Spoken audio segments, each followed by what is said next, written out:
Hello everyone. ये हमने question जो लिया है बीएसएससी के प्रीवियस ईयर से लिया है, लेकिन आप क्वेश्चन देखिएगा, क्वेश्चन की क्वालिटी ज़बरदस्त है।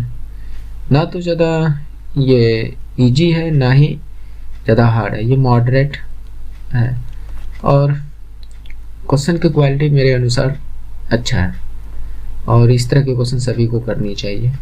ये आप रिवीजन के तौर पर ले सकते हैं। हालांकि हमने ये प्रीवियस ईयर क्वेश्चन से लिया है, प्रीवियस ईयर क्वेश्चन लिया जो कि आप लोगों के लिए बहुत ज़्यादा फायदेमंद हो सकते हैं। तो चलिए देखते हैं किस तरह के क्वेश्चन। ये हमने आज ही इस सेट को मारा हुआ था, 150 के क्वेश्चन थे जो कि 600 नंबर का था। 150 क्वेश्चन 600 नंबर का था, जिसमें आगे बात करेंगे कि हमने कितना नंबर लाया है और सिर्फ मैथ और रीजनिंग के बदौलत दिखाएंगे आप लोगों को। तो बने रहिए और देखिए इस क्वेश्चन को। आप पहले मेरे करने से पहले आप लोग क्वेश्चन को रोक कर थोड़ा सा करने का कोशिश कीजिए, फिर देखिए कि हम उस प्रश्न को कैसे करते हैं। तो चलिए स्टार्ट करते हैं। एक व्यक्ति अपनी कुल यात्रा का 2/15 भाग रेल के द्वारा और 9/20 भाग कार के द्वारा और शेष 10 किलोमीटर पैदल चलकर पूरी कर ली, तो तदनुसार उसकी पूरी यात्रा कितने किलोमीटर की है। तो चलिए यहाँ पर हम मान लेते हैं कुछ, यहाँ पर 20 है नीचे में और यहाँ पर 15 है। इन दोनों का एलसीएम मान लेते हैं कि टोटल दूरी होगी। मान लेते हैं कि टोटल दूरी जो होगी इन दोनों का एलसीएम होगा। ओके, तो इन दोनों का एलसीएम क्या होगा, 15 और 20 का 60। ये मान लेते हैं टोटल दूरी है, टोटल दूरी है। इसका 2/15 अगर कर दें, 2/15 तो कितना हो जाएगा, 15 चौके 60 यानी 4 दूनी 8, तो 8 हो जाएगा। 2/15 करके देखिए ना, 60 का 2/15 8 आ जाएगी। ओके, फिर इसका 9/20 कीजिए 60 का, फिर बोलता है जो ये हमने रेल के द्वारा किया। ओके, फिर 60 का 9/20, 60 का 9/20 कीजिए, तो यहाँ से ये कितना हो जाएगा, 9/20 करेंगे तो 3 या 27, यानी 27 हमने कार से किया। ओके, शेष जो बचा होगा 60 में से, तो 8 और 27 टोटल कितना हो गया, 35। जो शेष 60 में से बचा होगा वो शेष दूरी होगा जो पैदल चला होगा। तो यहाँ इसके अनुसार देखते हैं बचा कितना, 35 घटा दीजिएगा तो 60 में आपका 35 चल जाएगा, तो कितना बचेगा, 5 2 25 बचा। लेकिन इसने कहा है कि 10 किलोमीटर बचा है, तो ये 25 का मतलब ही है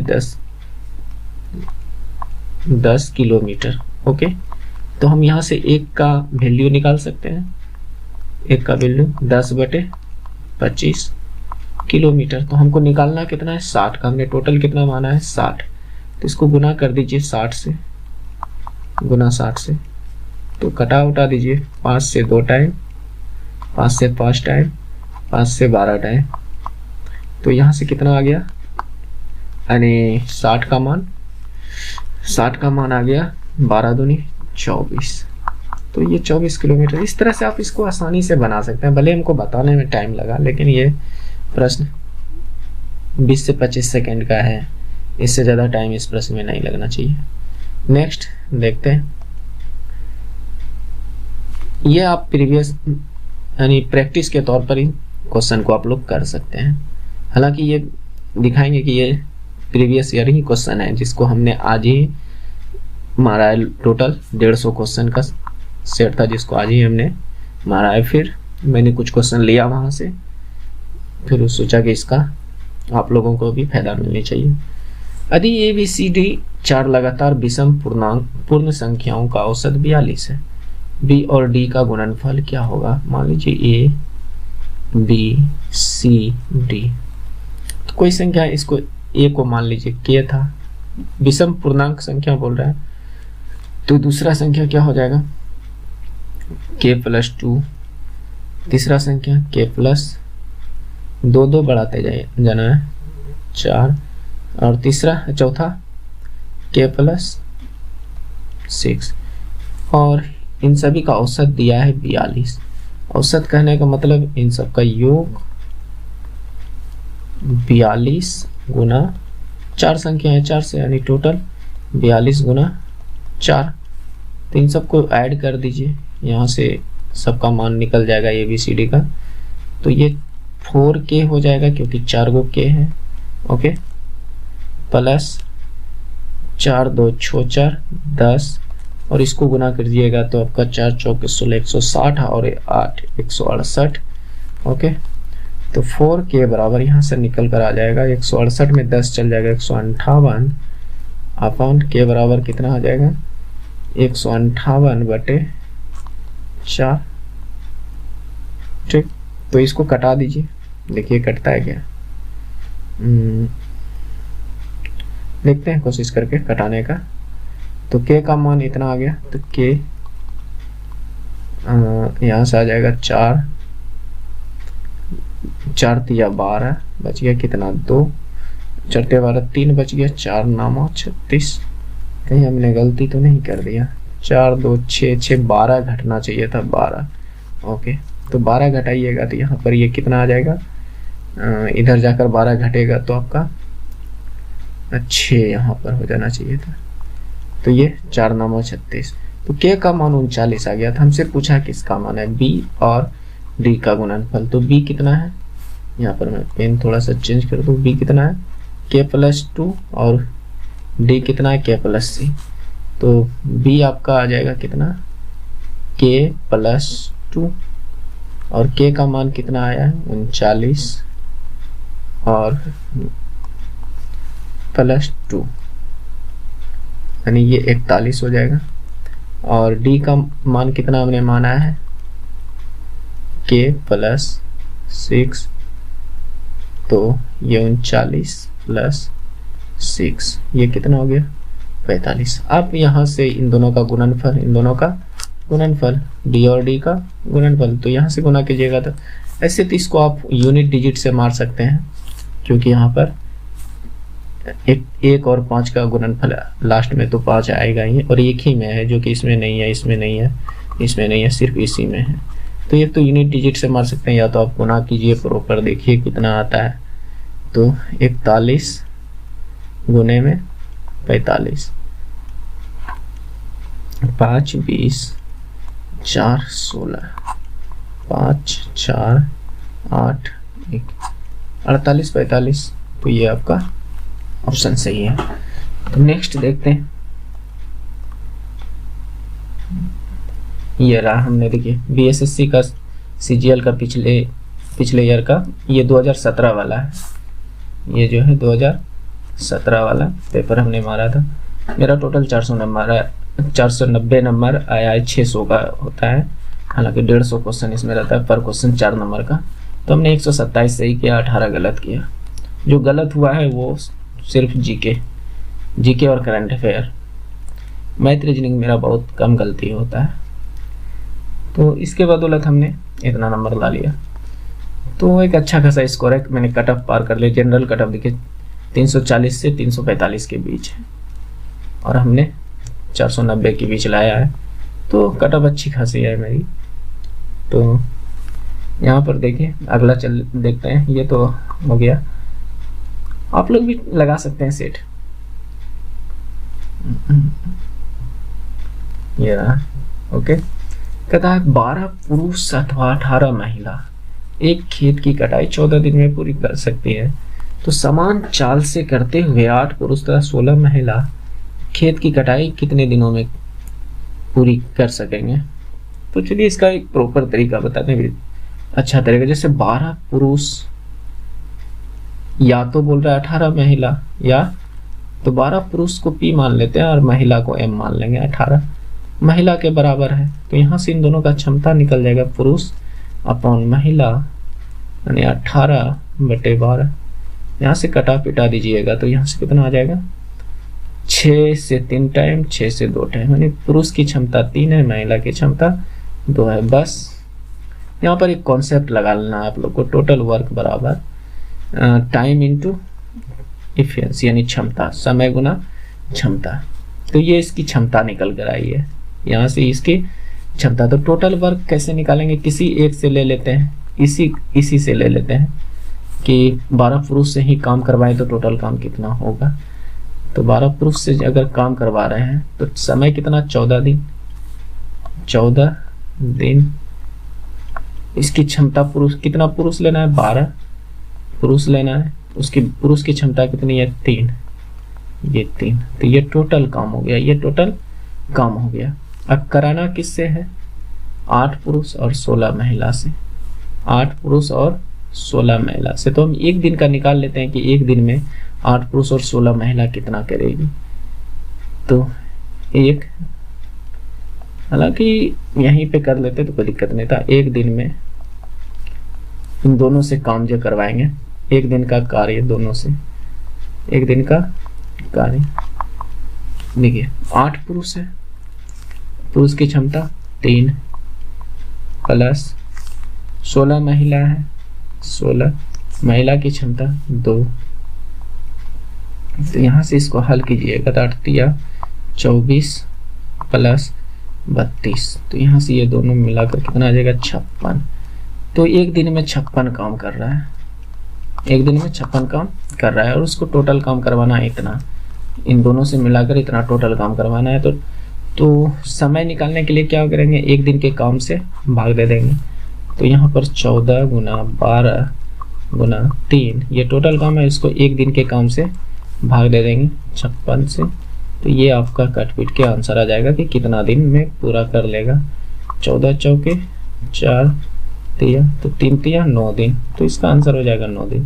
तो इस तरीके से आप आसानी से बना सकते हैं। थोड़ा समझने का कोशिश कीजिएगा तो ये तरीका आप सबों के लिए बहुत ज़्यादा बेनिफिट होने वाले हैं। नेक्स्ट देखते हैं। ये तो रीजनिंग का प्रश्न आ गया। अच्छा, इसको मैथ में भी ले सकते हैं, रेशियो वाला में, यानी अनुपात से संबंधित जो प्रश्न है। तो इसमें देख लीजिए कैगो ratio A B C D तक है।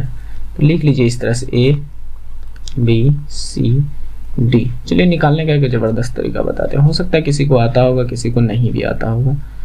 2 A और B का अनुपात कितना, 2 3। यहाँ पे लिख लीजिए। B और C का 4 5 4 5 लिख लीजिए। C और D का 6 7 लिख लीजिए। देखिए दोस्त, हम ज़्यादा घुमाएंगे फिराएंगे नहीं कि इसको ऐसे कीजिए वैसे कीजिए, नहीं, डायरेक्ट जो होगा उस तरीके को हम बताएंगे। जैसे यहाँ पर अब देखिए, जिसके सीधा में जो खाली है वही भर दीजिए। 3 के सीधा में इधर खाली है तो 3 3 भरते जाइए। 5 के सीधा में इधर खाली है, 5 5, अच्छा 5 भरना है यहाँ पर 5। अब 4 के सीधा में इधर खाली है तो इधर 4 भर दीजिए।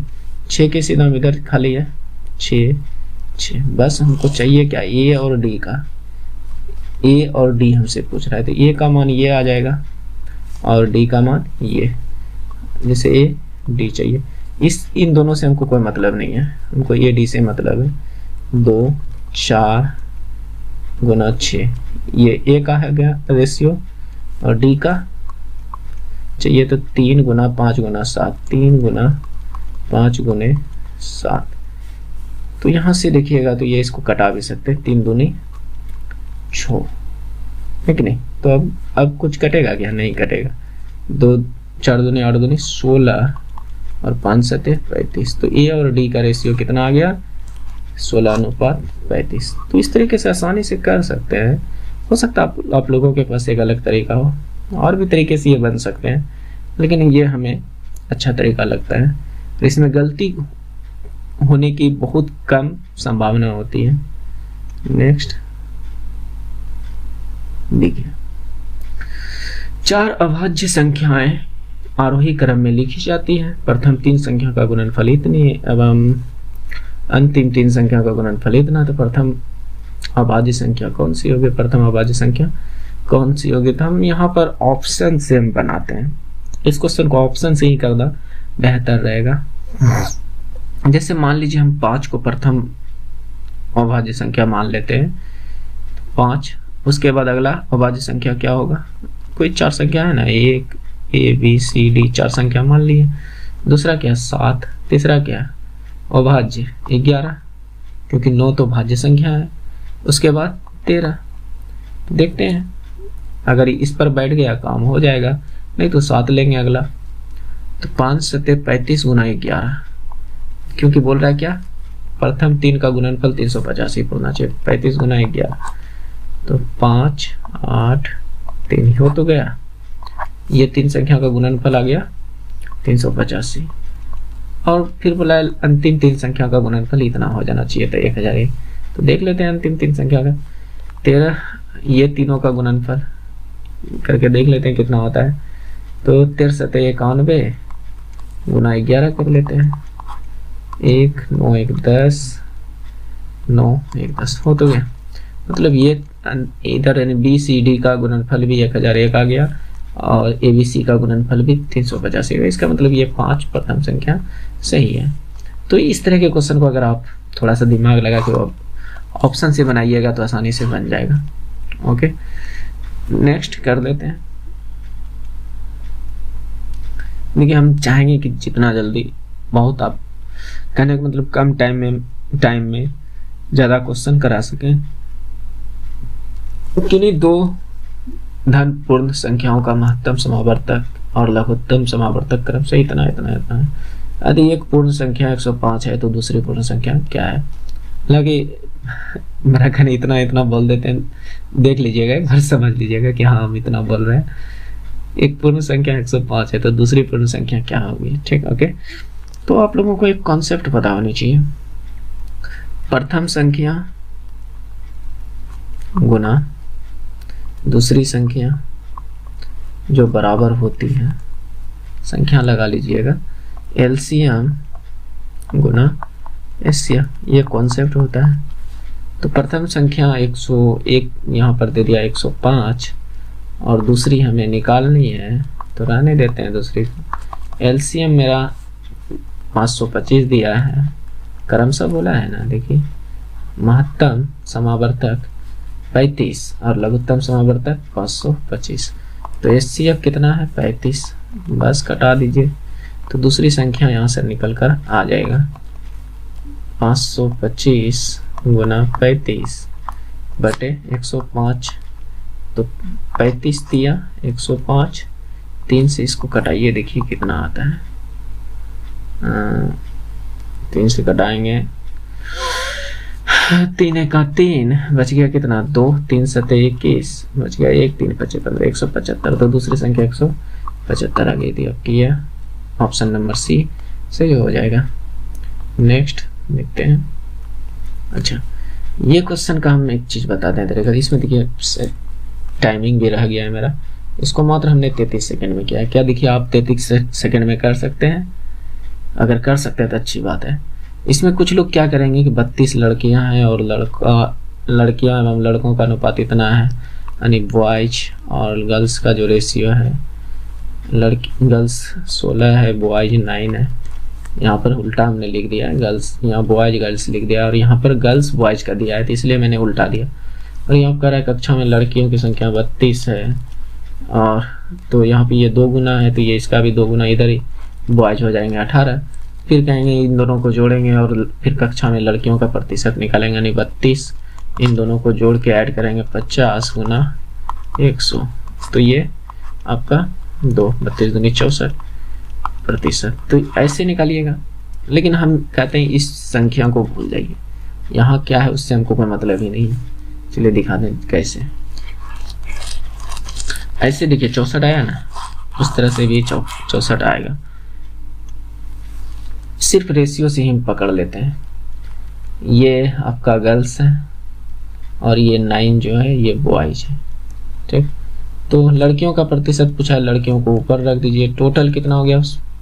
16 9 25। प्रतिशत के लिए 100 से गुना कर दीजिए, तो 25 चौका 100, तो 16 चौके 64%।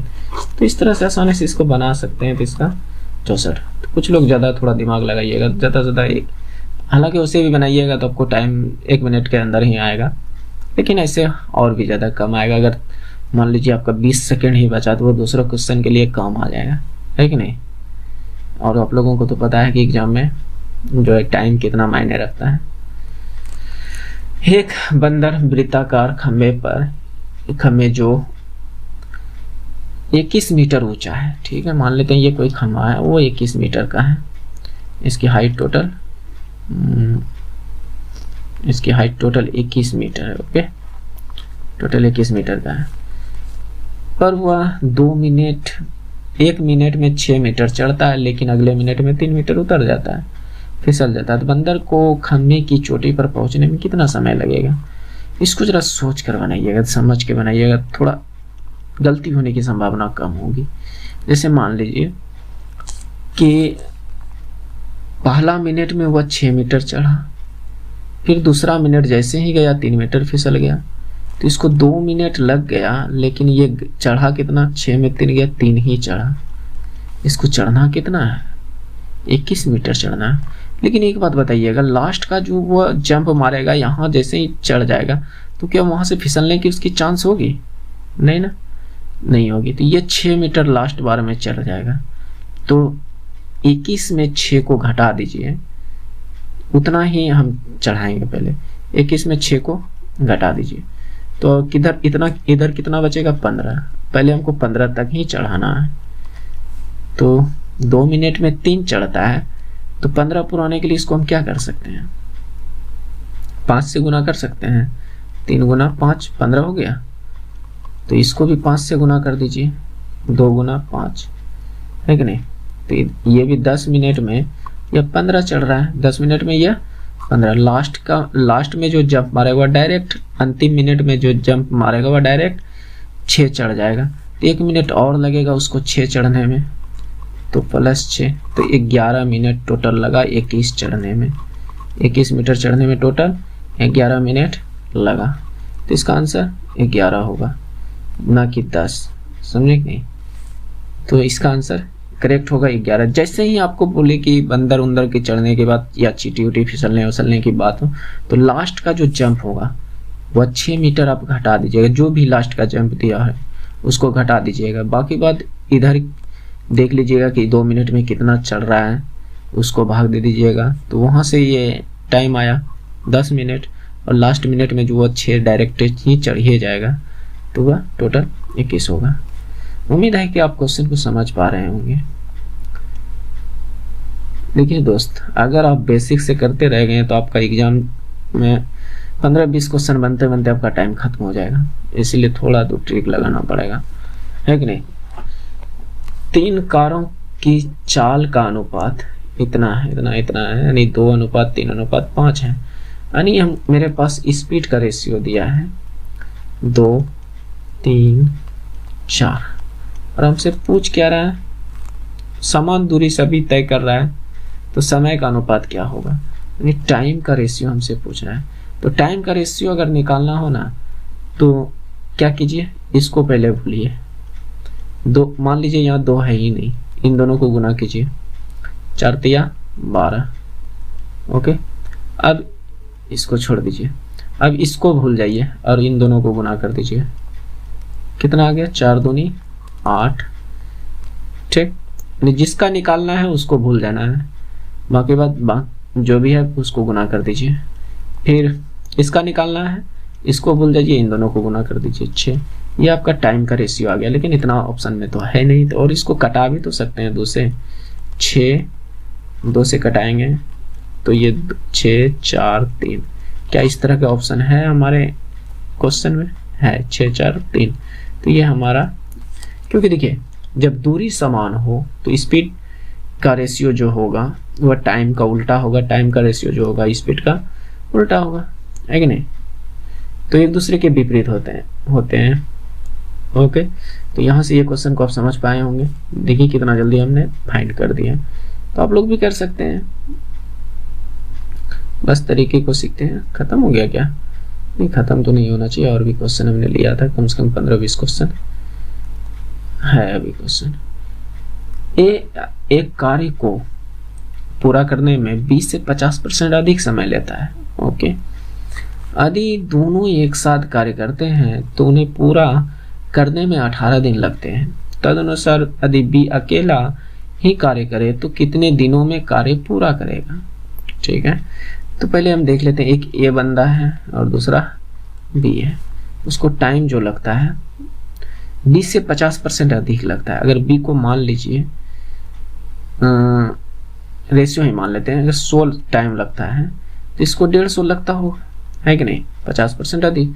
अगर यहाँ से कटा दीजिएगा तो ये कट उठ के क्या आ जाएगा, 5 से 2 टाइम, 5 से 3 टाइम, यानी 3:2 आ गया। चलिए इसको मीटर के हिसाब से लिख लेते हैं, हालांकि ऐसे आप कर सकते हैं। टाइम का रेशियो क्या आ गया यहाँ पर, 2:3 आ गया। ओके, तो यदि दोनों एक साथ कार्य करते हैं तो उन्हें कार्य पूरा करने में 18 दिन लगते हैं। तो ये तो टाइम का रेशियो। अगर क्षमता का रेशियो निकालना हो तो जस्ट इसका उल्टा, टाइम का उल्टा, क्षमता का रेशियो क्या हो जाएगा, टाइम का उल्टा। तो ये 3:2 है तो ये 2:3 हो जाएगा। तो यहाँ पर एक कॉन्सेप्ट याद रखना है, वही वाला, टोटल वर्क बराबर टाइम इंटू इफिशिएंसी यानी क्षमता। ये तो यहाँ पर हम करते हैं ए और बी एक साथ करता है, ए प्लस बी एक साथ करता है तो उसको 18 दिन लगता है। ये इसका मतलब ये भी टोटल कार्य है, ये भी टोटल वर्क है कि नहीं, ये भी टोटल वर्क, ये भी आपका टोटल वर्क ही है। तो ए बी की क्षमता यहाँ पर पुट कर देते हैं। ए की क्षमता कितना है 2, बी की क्षमता 3, 2 + 3 गुना 18, यहाँ से टोटल कम निकल जाएगा, है कि नहीं।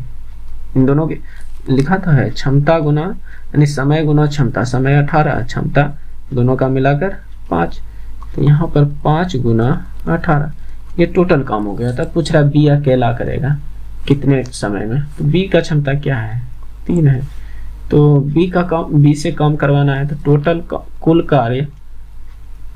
कार्य बटे जिससे काम करवाना है, जिसकी क्षमता से काम करवाना है, तो दिन निकल कर आ जाएगा, है कि नहीं, दिन निकल कर आ जाएगा। तो यहाँ पर समझिए कुल कार्य कितना है 5 गुना 18, क्षमता कितनी, किसकी क्षमता से करवाना है, बी से करवानी, तो बी की क्षमता कितनी है 3, तो भागा 3, तो 3 × 6 = 18, 6 × 5 = 30, तो निकल कर आ गया 30 दिन लगेंगे। अगर इस कॉन्सेप्ट को समझ लेते हैं तो आपके क्वेश्चन जो है ना, ये सब क्वेश्चन हलवा की तरह उड़ जाएगा। हालांकि आपको समझना पड़ेगा दोस्त इस कॉन्सेप्ट को, नहीं तो फिर आप वही घिसे पिटे तरीकों से करते रहिएगा। लेकिन मेरे उम्मीद से अगर आप हमारे अभी तक शुरू से अगर हमारा वीडियो देखते आ रहे हैं तो ये तरीका आपको समझ में आ गया होगा। तो अगर आप लोग अभी तक हमारे चैनल पर पहली बार आए तो सब्सक्राइब कर लीजिएगा, लाइक कर दीजिएगा और आगे देखते हैं। देखिए दोस्त, हम एक यूट्यूबर की तरह नहीं बोल सकते क्योंकि हम एक स्टूडेंट हैं। यूट्यूबर जैसे हलो करके बोल देता है उस तरह से नहीं है वो कैपेसिटी बोलने का। सिर्फ हम स्टूडेंट है, पढ़ाना जानते हैं, पढ़ने जानते हैं, इसलिए उन सब बातों से हेलो नमस्कार फलना निकलना वाला बात भूल जाइएगा, इग्नोर थोड़ा सा कीजिएगा। चलिए देखते हैं। एक नल टैंकी को पानी से 2 घंटे में भर देता है। एक नल टैंकी को पानी से 2 घंटे में भर देता है। मान लीजिए कोई नल ए है, ये 2 घंटे में भर देता है। यहाँ पर हम एलसीएम कॉन्सेप्ट लगाएंगे, ठीक। परंतु टैंकी में छेद होने से पानी के रिसाव के कारण टैंकी में 2.1/3 घंटों में भरती है, तो उस रिसाव से टैंकी कितने घंटों में खाली हो जाएगी। तो मान लीजिए ये अगर दोनों एक साथ रहे, ए भी रहे और कोई छेद, टैंकी में कोई छेद है, तो छेद की क्षमता को हम मान लेते हैं सी है, सी से छेद मान लेते हैं, तो तब टाइम लगता है 2 घंटा, 2.1/3 घंटा। ओके, ये टाइम है। तो ऐसे तो करना थोड़ा सा लगेगा कि ओजरो टाइप का है कि नहीं, तो इसलिए इसको हम मिनट में बदल लेते हैं। तो 2 घंटा को हम लोग कितना लिख सकते हैं, 2 घंटा को हम 120 मिनट लिख सकते हैं। ओके, और ये 2.1/3 घंटा को हम कितना लिख सकते हैं, देखिएगा यहाँ पर जो है इधर ही हम कर लेते हैं। 2 घंटा तो 120 मिनट हो गया। ओके, 1/3 घंटा कितना होगा, 60 का 1/3 तो 20 मिनट और 20 मिनट और तो 140 मिनट हो जाएगा। कितना हो जाएगा टोटल 140 मिनट। हमने इसलिए ऐसा चेंज किया, आप लोग करके देखिएगा, इतना को चेंज कीजिएगा तो 140 मिनट आएगा। तो इतना हो गया।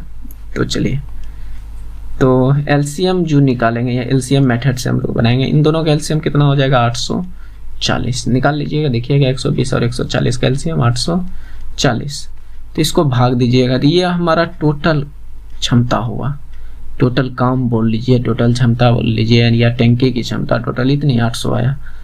ठीक हो गया। तो 840, तो इसको जब टाइम से भाग दीजिएगा टोटल वर्क तो क्षमता निकल कर आएगी। क्या आएगी, क्षमता। तो ये 7 बार में चल जाएगा 840 120 से, और ये आपका 6 बार में जाएगा। ओके, तो हम यहाँ से ए और सी का क्षमता नहीं निकाल सकते हैं, नल ए का क्षमता और छेद सी का क्षमता निकाल सकते हैं कि नहीं। तो देखिए ए का क्षमता तो सीधा सीधा दिख रहा है 7 है। ओके, और ए माइनस सी का क्षमता 6 है, ए माइनस सी का क्षमता 6 है। इसका मतलब ये 7 है तो ये आपका 1 होगा, तभी तो ये 6 आया। तो छेद की क्षमता 1 है। अब निकलवाना किससे है, करवाना किससे, उस हिसाब से टैंकी कितने घंटों में खाली हो जाएगी। अच्छा, टैंकी की टोटल क्षमता कितनी है, अगर हमको टाइम निकालना है तो टोटल वर्क अपॉन एफिशिएंसी यानी क्षमता, जिससे करवाना हो, जिससे तो टोटल वर्क कितना 840, किसकी क्षमता से, छेद से निकलवाना है, छेद से पानी को निकलवाना है। कितना टाइम, इसकी क्षमता कितनी है 1। थोड़ा दोस्त हंसी आ जाता है क्योंकि समझ सकते हैं आप लोग। तो ये इतना आ गया, और इसको हमने किस में बदल दिया था, मिनट में, और ऑप्शन हमें किस में दिया है, घंटों में। तो इसको घंटा में बदल दीजिए, भगा 60, तो ये कितना आ गया 4 के 84 14 घंटा। तो ये आपका सही आंसर हो जाएगा 14 घंटा। उम्मीद करते हैं कि दोस्त समझ पा रहे होंगे। अगर समझ पा रहे हैं तो लाइक ज़रूर कर दीजिएगा, क्योंकि आप लोग लाइक करना भूल जाते हैं। और हाँ, हम देखते हैं जो रील्स वगैरह बनाते हैं, जो गंदे गंदे वीडियो बनाते हैं, उसको बहुत ज़्यादा आप लोग सपोर्ट करते हैं, लेकिन हमने सिर्फ पढ़ाई से रिलेटेड वीडियो बनाते हैं, लेकिन कोई सपोर्ट नहीं कर रहे हैं। पता नहीं क्या है आप लोगों के मन में, सिर्फ अर्धनग्न नारी को ही सपोर्ट करते हैं, क्या पता नहीं। 7 संख्याओं का औसत 8 है। चलिए, तो इनका टोटल योग कैसे निकालते हैं, जितनी संख्या दी है 7x, यानी योग क्या हो जाएगा 7 गुना 8।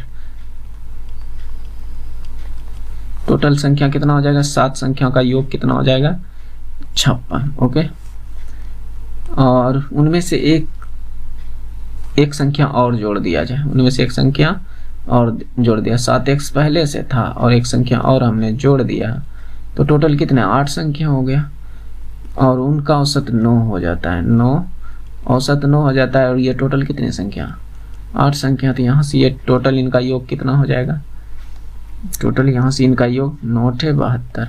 तो पूछ रहा है कि कौन सी वह जोड़ी गई संख्या कितनी है। हमने x जोड़ा है, 7x की तो वैल्यू 56 है, 7x की वैल्यू यही ना कह सकते हैं, 7x + x = 72, और 8वीं संख्या हमने ये जोड़ी है, तो 7x की वैल्यू 56 और x की निकालनी है। ठीक, या तो y भी यहाँ मान सकते थे। तो x बराबर क्या आएगा 72 - 56, तो यहाँ से ये क्या आ जाएगा 12 में 6 गया 6 16। तो x बराबर 16 हुआ संख्या कौन सी थी जिसको हमने जोड़ा हुआ 16। या तो इसको डायरेक्ट आप सोच के बना सकते हैं कि जब 7 संख्या का औसत 8 था, तो मान लीजिए सभी संख्या 8-8 होंगे, सभी संख्या 8-8 होंगे, उनमें से एक संख्या जोड़ दिया तो औसत 9 हो गया।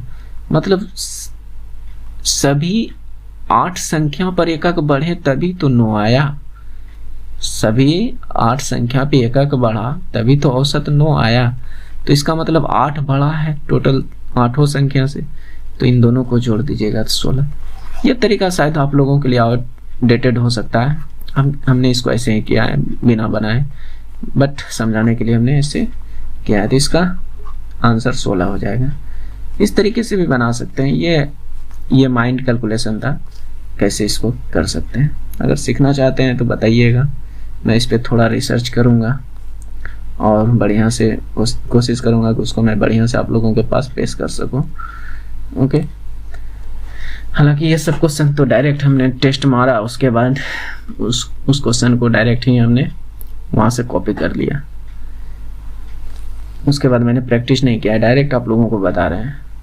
तो हो सकता है दोस्त थोड़ा मोड़ा त्रुटि हो सकती है, लेकिन कोशिश करेंगे कि त्रुटि ना हो। एक किसान अपनी n गायों के झुंड को अपने 4 बेटों में इस प्रकार बांटता है कि पहले बेटे को आधा झुंड मिलता है, दूसरे को 1/4, तीसरे को 1/5 हिस्सा तथा चौथे को 7 गाय मिलती है। सेम टू सेम इससे पहले एक क्वेश्चन और हमने इस तरह का किया था, शायद कौन क्वेश्चन था भूल रहे हैं, था इससे पहले। उसी कॉन्सेप्ट से इसको करते हैं। मान लीजिए 4 बेटा था, A B C D। पहला A था, दूसरा B, तीसरा C, चौथा D।